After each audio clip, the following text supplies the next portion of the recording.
Good morning students. तो हमारा इस वीडियो में कक्षा 7वीं की हम दूसरी पुस्तक शुरू करने जा रहे हैं, जिसका नाम है बाल महाभारत कथा, जिसको महर्षि वेद व्यास ने लिखा था। संपूर्ण कथा इन्होंने लिखी थी। बहुत लंबी ये कथा है, बहुत इंटरेस्टिंग स्टोरी है ये। और लॉकडाउन की वजह से मेरे ख्याल से आजकल टीवी पे भी ये चल रही है। मुझे आशा है कि आप इसे देख रहे होंगे। तो इसमें छोटे छोटे पार्ट हैं, कुछ ज़्यादा लंबे पार्ट नहीं हैं। तो जो हमारा पहला पार्ट है उसका नाम है देवव्रत। तो इस पार्ट में क्या होता है कि राजा शांतनु हैं, वो गंगा नदी के किनारे घूमने के लिए निकले हुए हैं। वहाँ पर जो गंगा नदी है वो एक सुंदर युवती के रूप में टहल रही थी। तो राजा शांतनु उस पर मोहित हो जाते हैं और उससे विवाह करने का प्रस्ताव रखते हैं। इससे पहले जो गंगा है वो राजा शांतनु से वचन मांगती है कि मैं अपने जीवन में या राजमहल में कोई भी काम करूं तो मेरे को टोका नहीं जाएगा। राजा ने मोहित होने के वश में ये वचन उस गंगा को दे दिया। उसके बाद में क्या होता है कि राजा को विवाह के बाद 8 पुत्र प्राप्त होते हैं। तो गंगा ने एक एक करके 7 पुत्रों को गंगा नदी में बहा दिया। जो 8वें पुत्र को जो बहाने के लिए जाती है तो राजा शांतनु ने उसका रास्ता रोका और उसको भला बुरा कहने लगे।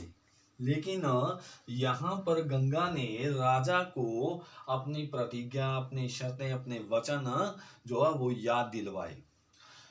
तो यहाँ पर क्या होता है कि जो गंगा है वो राजा को छोड़कर जाने के लिए तैयार हो जाती है और जो 8वां पुत्र है उसको भी अपने साथ लेकर चली जाती है।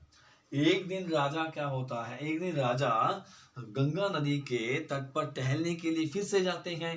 तो वहां पर उनको एक विलक्षण तेज बुद्धि का जो बालक है वो अपने धनुष बाण से गंगा नदी की लहरों को रोकता हुआ दिखाई देता है।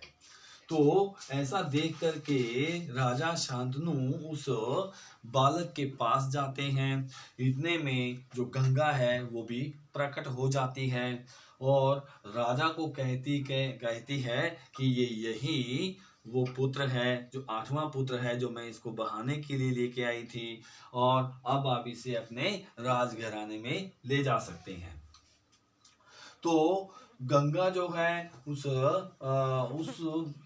गंगा ने उस पुत्र का नाम देवव्रत रखा था और देवव्रत को गंगा पुत्र के नाम से भी जाना जाता है।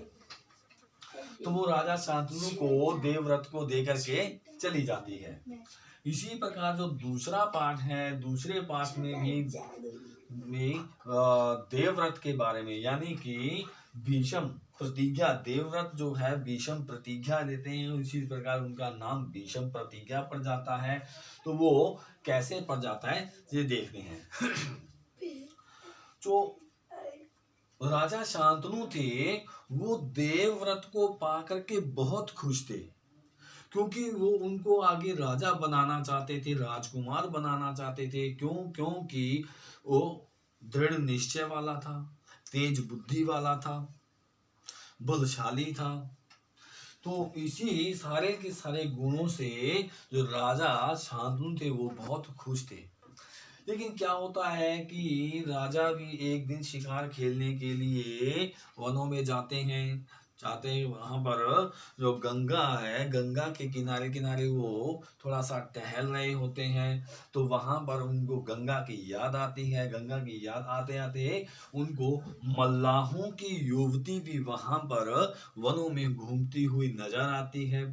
तो उस युवती को देखने के बाद जो गंगा की यादें हैं वो छिन्न भिन्न हो जाती हैं। और जो राजा शांतनु हैं उस युवती पर भी क्या हो जाते हैं, मोहित हो जाते हैं। उसके सामने भी वो क्या करते हैं, विवाह का प्रस्ताव रखते हैं, लेकिन वो युवती कहती है कि मेरे पिताजी मल्लाहों के सरदार हैं, केवट राज उनका नाम है, तो वो उनसे आप अनुमति ले लीजिए। जब राजा शांतनु केवट राज के पास जाते हैं तो जो केवट राज है उनको इस बात की चिंता सताने लगती है कि उन्होंने केवट राज ने राजा शांतनु से प्रश्न भी किया कि यदि आप मेरे पुत्री के साथ विवाह कर रहे हैं तो मेरे को ये वचन दीजिए कि मेरे पुत्री के जो पुत्र पैदा होगा वो ही आपके राजा का उत्तराधिकारी होगा, यानी कि वो ही आगे राजा बनेगा। तो ऐसा सुन करके जो राजा है, राजा की चिंता बढ़ गई। राजा सिर्फ और सिर्फ देवव्रत यानी कि गंगा के पुत्र को ही राजगद्दी पर बैठाना चाहते थे। तो वो गुमसुम रहने लगते हैं, वो उदास से रहने लगते हैं राजघराने में। तो जो देवव्रत है वो तीक्ष्ण बुद्धि का है, उसने अपने पिता की चिंता का कारण का पता लगाया और वो वहीं पर केवट राज के पास जाकर के उनसे अपने पिता के विवाह के बारे में प्रस्ताव रखता है। अब जो केवट राज है यानी कि उस युवती का जो पिता है वो उस बेशम पितामह को देवव्रत को कहता है कि मैं अपनी बेटी का विवाह आपके पिता के साथ करने के लिए तैयार हूँ, लेकिन मेरे को ये वचन दीजिए कि मेरी बेटी के जो पुत्र होगा वही राजा का उत्तराधिकारी होगा। तो देवव्रत ने उनको यह वचन तो दे दिया, लेकिन केवट राज ने फिर आगे से भविष्य की सोची और केवट राज ने देवव्रत को कहा कि यदि आपके यानी कि उस देवव्रत के जो पुत्र होंगे, यदि वो उसकी पुत्री के यानी कि उसके नाते उसके दोहते या दोहता होगा उसका, तो यदि उससे वो राज्य छीन लेंगे तो इस पर जो देवव्रत है, देवव्रत ने गंभीर होकर के पूरी क्रोध में आकर के पूरी ऊंची आवाज में उन्होंने प्रतिज्ञा की थी कि मैं जीवन भर विवाह नहीं करूंगा। तो इस प्रतिज्ञा के कारण ही इस पाठ का नाम पड़ा भीष्म प्रतिज्ञा और देवव्रत को कहा जाने लगा। पूरे की पूरे महाभारत में देवव्रत को पितामह के नाम से जाना जाने लगा। तो ये हमारे विद्यार्थियों दो पाठ हैं पूरे हो चुके हैं। तो आगे इसमें ये भी बताया गया है कि कौरव और पांडव इसमें कैसे बने थे। देखिए, सबसे पहले जो महाभारत शुरू होती है राजा शांतनु से होती है।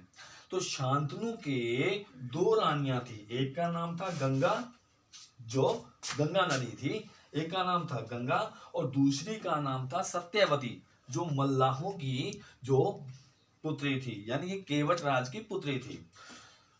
तो गंगा है, गंगा से एक बेटा जो आठवां जो बेटा बचा था उसका नाम देवव्रत था और सत्यवती के दो पुत्र हुए थे, एक का नाम था चित्रागंध और दूसरे का नाम था विचित्रवीर्य।